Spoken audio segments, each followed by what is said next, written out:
आश्रम के सभी बच्चे जब दूसरे कामों में लगे होते थे तो एक बच्चा एक कोने में बैठा चुपचाप अपने आप में खोया रहता था। वो अक्सर किसी से ज्यादा बात नहीं करता था। आश्रम की सभी जिम्मेदारियां पूरी करने के बाद जहां सभी बच्चे पूरे दिन की घटनाओं की चर्चा करने लगते, वहीं पर वो शांत रहने वाला बच्चा एक बरगद के पेड़ के नीचे बैठकर ध्यान करने लगता। सभी बच्चों को आश्चर्य होता था क्योंकि उसका कोई दोस्त नहीं था। वो अक्सर आश्रम में अकेला ही घूमता रहता था। ये देखकर उसके गुरु को बड़ी प्रसन्नता होती थी।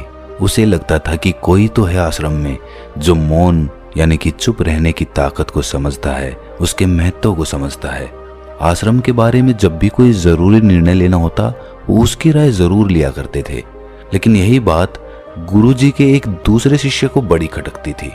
वो गुरुजी का प्रिय शिष्य बनना चाहता था, इसीलिए वो गुरुजी के सामने दूसरे बच्चों के कामों में कुछ न कुछ कमियां निकालता रहता था, जिससे गुरुजी उसे महान समझने लग जाएं। अक्सर वो अपनी जिम्मेदारियां पूरी तरह से निभाने का दिखावा भी करता, चाहे उससे कोई सलाह ना भी मांगे, लेकिन फिर भी वो उन्हें अपनी सलाह देता रहता था।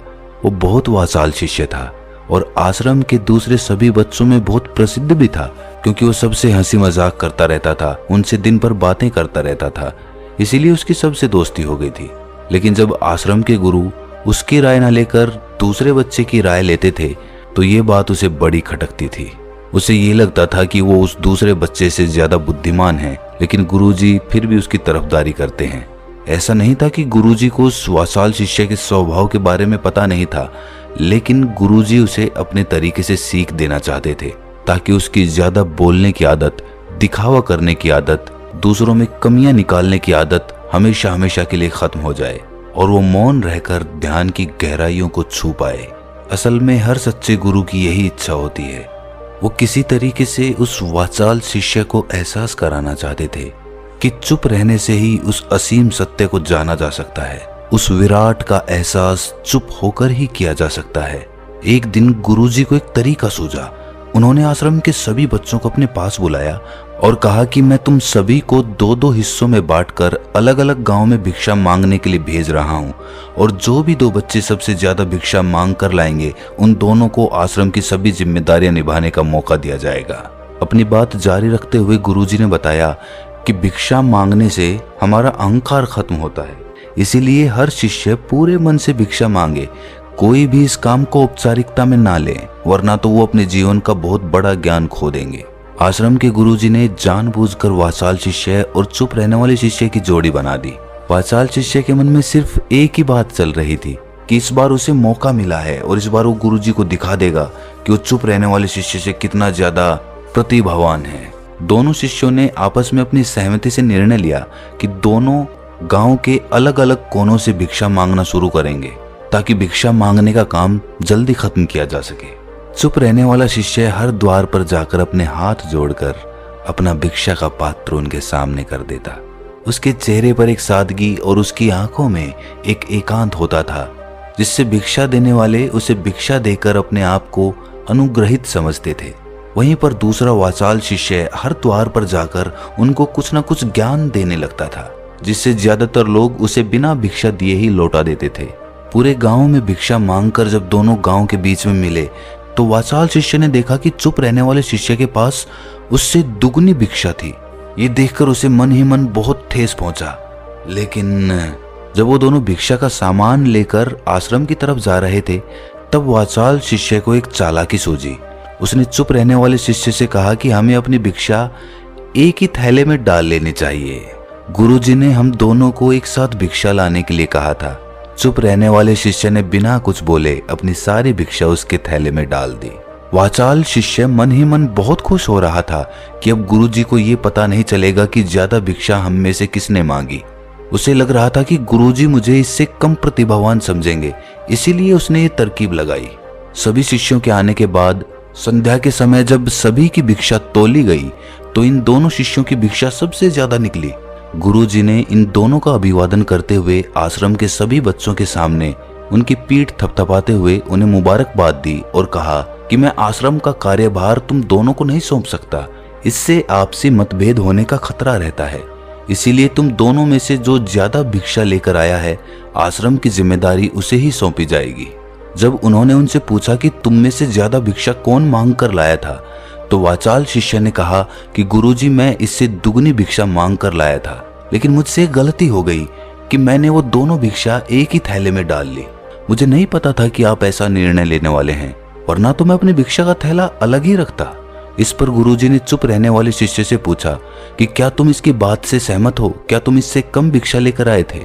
ये सुनकर चुप रहने वाले शिष्य ने कहा कि गुरुजी, मेरे पास ऐसा कोई साधन नहीं है जिससे मैं ये साबित कर पाऊं कि मैं इससे ज्यादा भिक्षा लेकर आया था। असल में ये उल्टा बोल रहा है।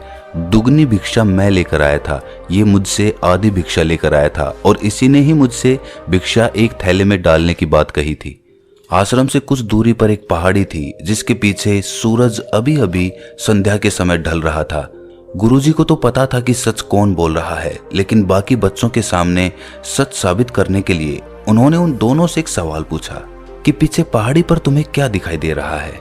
ये सुनकर वाचाल शिष्य झट से बोल पड़ा कि गुरुजी, पहाड़ी के पीछे सूरज अपना रंग बिखेर रहा है, आसमान में लालिमा छाई हुई है, ये बहुत ही सुंदर दृश्य है। वो तो और भी बहुत कुछ कहना चाहता था, लेकिन गुरुजी ने उसे चुप करते हुए दूसरे शिष्य से जवाब जानने के लिए जब उसकी तरफ देखा तो उसकी आंखों में आंसू भरे हुए थे। श्रद्धा, भक्ति और प्रेम से उसकी आंखें भर आई थीं। गुरुजी को उससे पूछने की जरूरत ही नहीं पड़ी।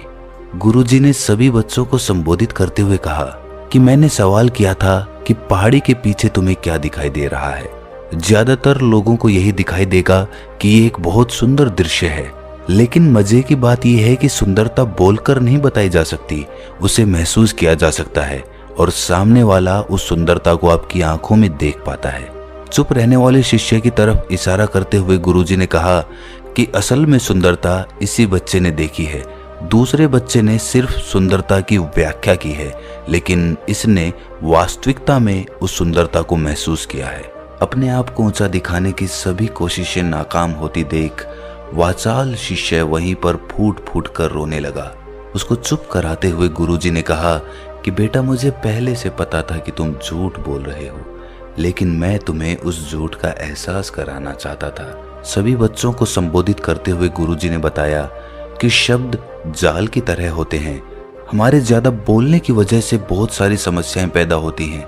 जब कोई आदमी एक बात को बढ़ा चढ़ाकर बोल देता है तो उसे सिद्ध करने के लिए वो शब्दों के जाल में फंसता चला जाता है और इसी वजह से अंतर्मुखी होने की बजाय वो बहिर्मुखी होता चला जाता है।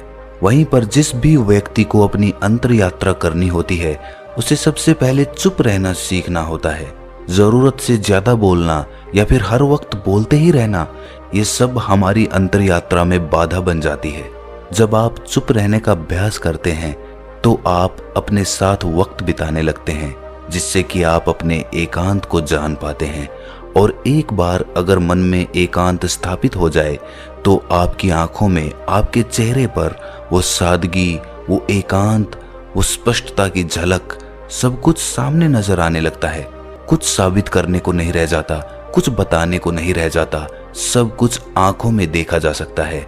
चुप रहने वाले शिष्य की तरफ इशारा करते हुए गुरुजी ने कहा कि अभी जो दृश्य इस बच्चे ने देखा वो ज्यादा बोलने वाला आदमी कभी नहीं देख पाएगा।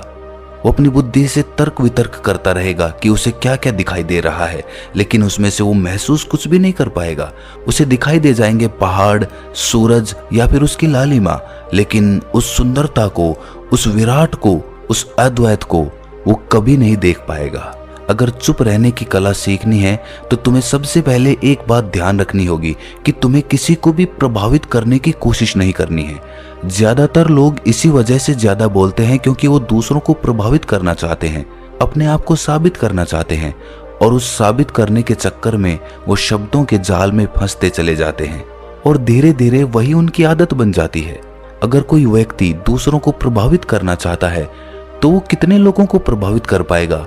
उसकी ये भूख बढ़ती जाएगी और वो इस संसार में सभी को कभी भी प्रभावित नहीं कर पाएगा। इसीलिए ये समझने की बात होती है कि बहिर्मुखी होने की बजाय हम अंतर्मुखी होकर अपने आप को समझ सकते हैं। अपनी बातों को खत्म करते हुए गुरुजी ने अपना आखिरी संदेश दिया।